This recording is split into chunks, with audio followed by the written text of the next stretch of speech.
What's good? It's Russell King here. Today I'm going to be going over my Clash at the Castle's predictions and what I think is going to happen. I'm going to jump straight into it. We start off with Bianca Belair and Jade Cargill versus Shayna Baszler and Zoe Stark versus the unholy union of Apple Fire and Isla Dawn.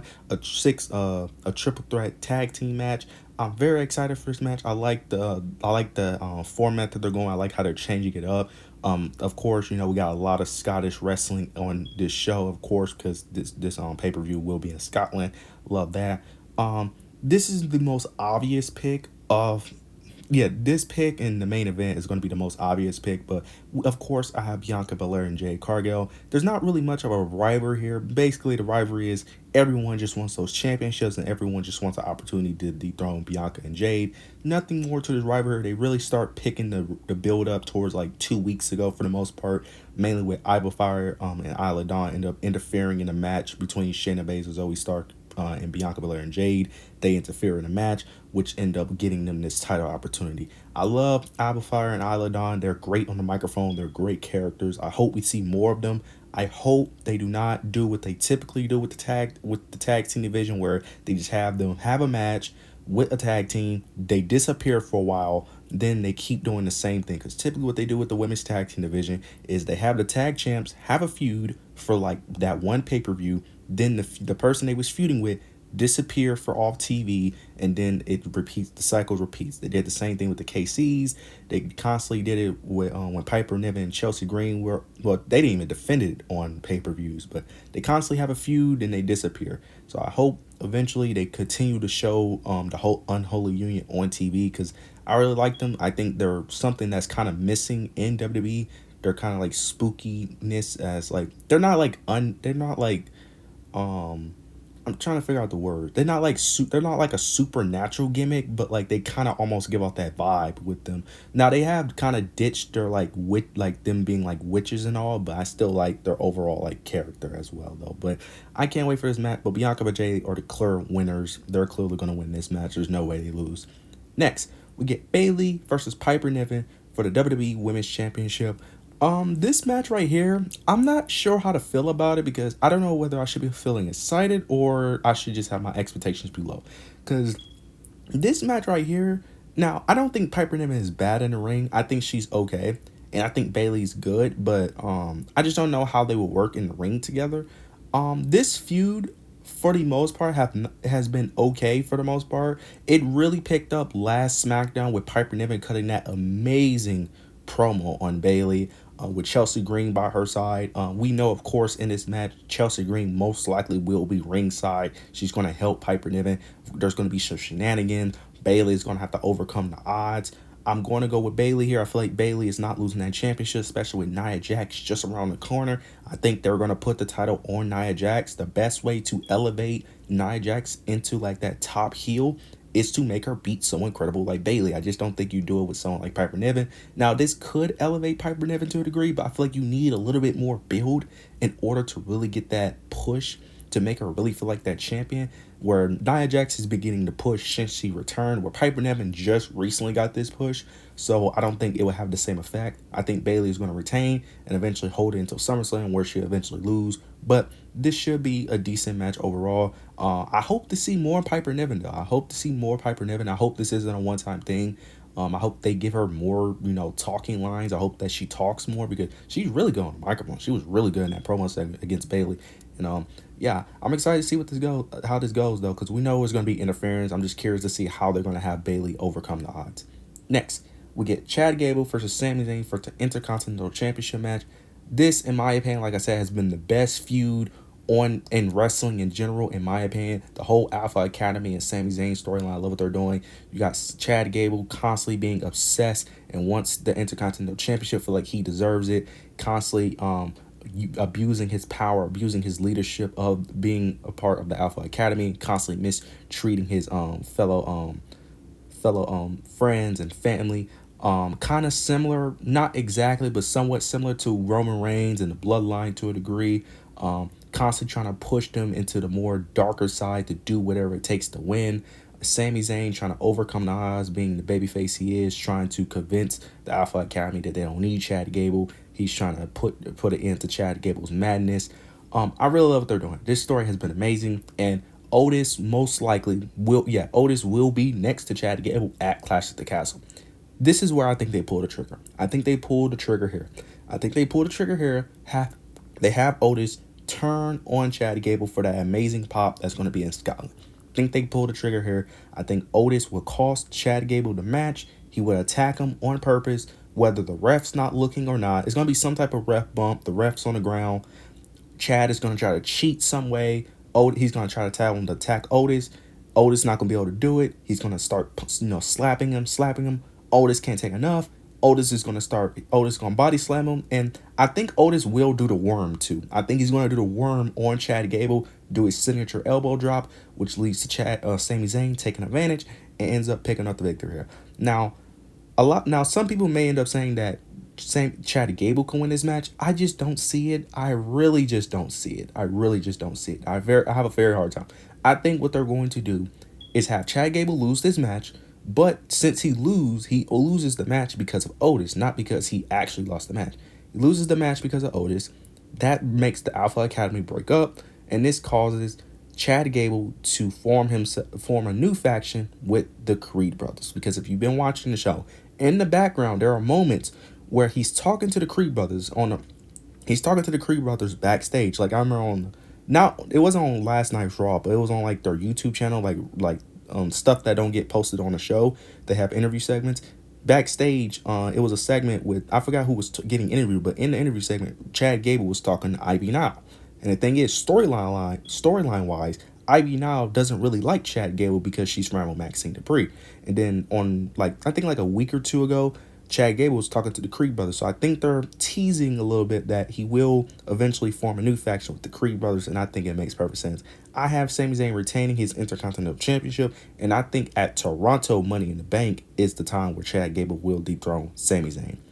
Next, we get Drew McIntyre versus Damian Priest. This is a match that you could argue could be the main event.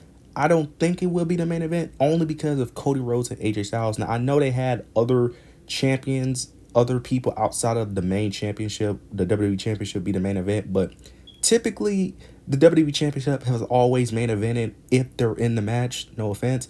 Because I know they done it with Rhea Ripley in her hometown, but the difference was that there was no Roman and no Cody Rhodes. So same thing with Seth Rollins. Like Seth Rollins main evented a couple of pay-per-views, but at the same time, it was no Cody Rhodes and no Roman Reigns.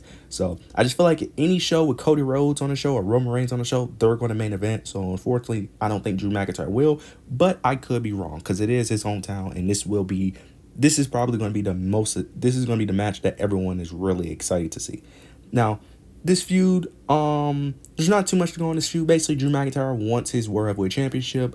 Damian Priest trying to prove that he's actually a top champion, that he actually deserves his championship, that he's not a Mickey champion, that he didn't get this championship just because he had the money to bring briefcase.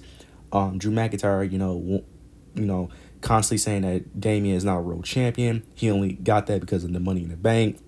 He only got it because of Judgment Day. Damian want to prove himself that he is a top guy in the company. This is very interesting. This could go two ways. You could have Drew McIntyre win this match, have him have that huge pop in Scotland. Now, the only issue with this is that what happens at SummerSlam? Because Drew McIntyre will win it here, defend it at Money in the Bank, go to SummerSlam, and then probably most likely lose to Gunther. I have a hard time seeing Gunther lose at SummerSlam because he gets the championship opportunity at SummerSlam. I have a hard opportunity seeing Gunther lose his first opportunity at the World Heavyweight Championship. I think once Gunther goes after that championship, it's over. I think he's going to have a long reign. I think he's going to hold it. So I have a hard time seeing Gunther lose. Now, if you have Damian win, you can have Damian continue to, be champion until SummerSlam and have him lose to Gunther as well. Now, in my opinion, this is one of the hardest matches to predict. I am going to go with Damian Priest. Here. I was thinking Drew McIntyre. The only way I see Drew McIntyre winning is if they have him win, but then at Money in the Bank, they have him get cashed in on by Jey Uso. That's the only thing I could think of logically. They could have him get cashed in on by Jey Uso, then have Jey Uso become the new World Heavyweight Champion, and then have Jey Uso face Gunther. Because I think they could do that. But this is what I think they're going to do. I think they're gonna have Drew versus Damian, and I think the way they're setting this up I think the way they're setting this up is kind of making me feel this way even more because on last week Raw they had Finn Balor and Drew McIntyre have a match, and the winner of that match dictates whether Judgment Day are barred from ringside. Judgment Day in this match will be barred from ringside. I think with that stipulation alone makes it even more, I'm not gonna say somewhat predictable, but I feel like it's gonna be some interference. The fact that they said that there's no interference in this match from Judgment Day just kind of gives me the vibe that there's gonna be some type of interference in this match. I think CM Punk will be that interference. I think once Drew McIntyre tries to hit the Claymore, CM Punk is going to interfere like he did in the Jey Uso match for the King of the Ring, not the King of the Ring, the number one contendership match on Raw. I feel like he's going to do the same thing. Drew McIntyre goes for the Claymore. He holds Drew McIntyre's leg. That distracts Drew McIntyre. Damian Priest takes advantage, and he picks up the victory there. Because CM Punk and Drew McIntyre, that feud is still going to be ready for SummerSlam if CM Punk is healthy by then, but also CM Punk did say he wants to make Drew McIntyre's life a living hell. What other way to make his life a living hell is to have him fail in his hometown, make him fail in his hometown, his whole crowd, and have him lose the World Heavyweight Championship. I think that is the best way to start this CM Punk and Drew McIntyre feud, especially for SummerSlam or even Money in the Bank. I think they're going to have CM Punk strew Drew McIntyre out of the World Heavyweight Championship, and Damian Priest is going to retain. Now, you could say that. Now, I still think some way, Jey Uso may end up winning Money in the Bank. I think either way, Jey Uso is going to be the champion towards SummerSlam. But I feel like if you were to pick who would be the champion towards SummerSlam until Gunther gets there, I think it will be Damian. I think it makes more sense because if Drew wins, I don't see him having a transitional championship run. In my opinion, just for him to hold it for like a month and a half and then lose.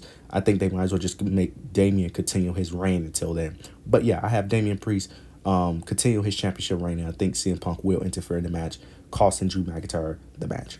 Now we get to what I think is going to be the main event. Cody Rhodes versus AJ Styles for the WWE Championship match and an I Quit match. Love this. I love that they added a stipulation. This was perfect. They needed a stipulation.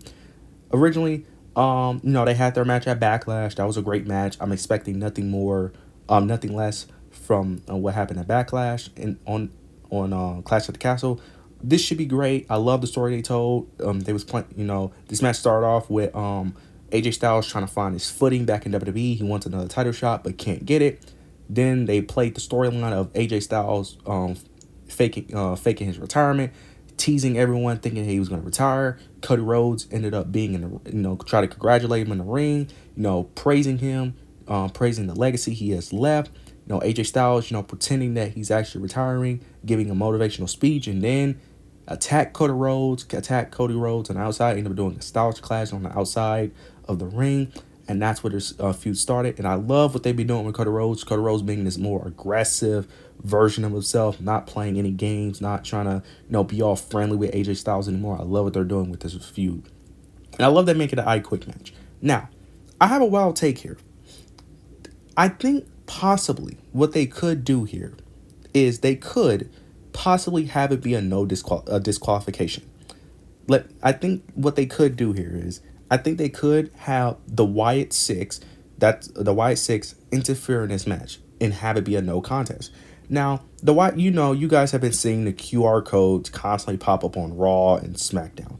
I think this would be the perfect time to put the Wyatt Six on TV. I think this is the perfect time. I think we waited long enough. I think this is the time. Now, they could wait it out, but I don't see the point of waiting it out because I don't see them debuting the Wyatt Six on a Raw or on a SmackDown because I'm trying to think, when is the last time they debuted like a big faction? Outside of like Bobby Lashley and the Street Profits, even though that wasn't really like a big faction. But for the most part, big debuts like the Wyatt Six are always on like pay-per-views for the most part. Like, so I don't know how. Yeah. Typically debuts are on. Yeah, because even Damage Control was like on pay-per-view. So it's like I don't see them doing this on a Raw or SmackDown, and I don't think you could wait this out until Money in the Bank or really SummerSlam. I just don't think it makes sense to wait that long. I think personally they're gonna have the Wyatt Six attack Cody Rhodes and AJ Styles, attack both of them, and that's the end of the match. I think they're gonna attack both, end it in a no contest, having you wondering, are the Wyatt Six heels or are they baby faces? And that ends the show. Now, If that doesn't happen, we know Cody Rhodes is winning. I just wanted to change it up a bit because we know Cody Rhodes is not losing this match. Most likely, AJ Styles is going to say I quit for the most part. Babyfaces never say I quit. Even though I love I quit matches, they're one of my favorite match stipulations. One of the issues with it is that babyfaces never lose. Is always the heel. Typically, the only way the heel wins is if by some type of some type of extreme tactic, kind of like what what the Judgment Day did to Edge with Beth Phoenix. Like, unless it's something to that extent, the babyface is not saying I quit. It's the same thing with the last man standing matches as well, even though I love that stipulation as well. But yeah, I have Cody Rhodes winning, but I do think the Wyatt Six will make their appearance. And I think they will interfere in this match, ending it in a no contest, and then having AJ Styles and Cody Rhodes have another fight, maybe at Money in the Bank, and then maybe at SummerSlam. I don't see it going to SummerSlam, but mostly Money in the Bank, ending the feud. Now, that's my Clash at the Castle predictions. You guys let me know what you guys thought on this pay-per-view. Let me know if you like the card, you like the build. Let me know what your predictions are down below. But yeah, I'm very excited for this pay-per-view. I can't wait for Saturday. I can't wait for this pay-per-view to happen.